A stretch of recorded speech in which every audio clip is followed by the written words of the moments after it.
રાજકોટ મહાનગરપાલિકા ખાતે આમ આદમી પાર્ટી કરવામાં આવ્યો વિરોધ। મેયર સરકારી ગાડી લઈ પ્રયાગરાજ કુંભ મેળામાં ફરવા જવા કરાયો વિરોધ। દિનેશભાઈ જોશી, આમ આદમી પાર્ટી રાજકોટ શહેર પ્રમુખ। અમે આજે મેયરની ઓફિસે આવ્યા હતા, પણ એ તો ફરવા ગયા છે સરકારી ગાડીમાં અને 2 રૂપિયા કિલોમીટર। આ ગાડીમાં કોઈ દી મેયર ફર્યા નહીં હોય એવું લાગે છે। પ્રજાના પૈસે, પ્રજાના વેરાના પૈસે, ટેક્સના પૈસે આ તાગરદીના કરે છે મેયર, એ વ્યાજબી નથી। મેયરે ખરેખર રાજકોટની પ્રજાની માફી માંગવી જોઈએ અને એને ગમે ત્યાં નાવા જાય પણ એનું અગ્નિકાંડનું પાપ તો આ ભાજપ સરકારનું નથી જ ધોવાનું।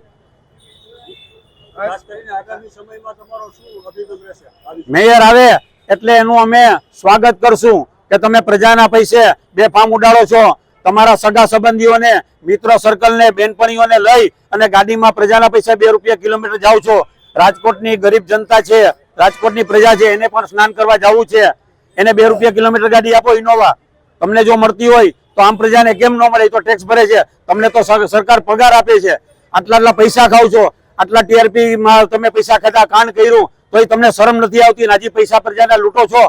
શરમ કરો, શરમ કરો, શરમ કરો। ખાસ તો મેયર દ્વારા એવું કહેવામાં આવ્યું છે કે પ્રાઇવેટ ભાડું જે થાય એ હું ચૂકવવા માટે તૈયાર છું, તો તેને લઈને શું કહેશો? પ્રાઇવેટ ભાડું ચૂકવવા પેલા કેમ નું ચૂકવું? હવે અત્યારે બધું રેલો આવ્યો એટલે રાજીનામું આપવું પડે ખરેખર તો મેયરે।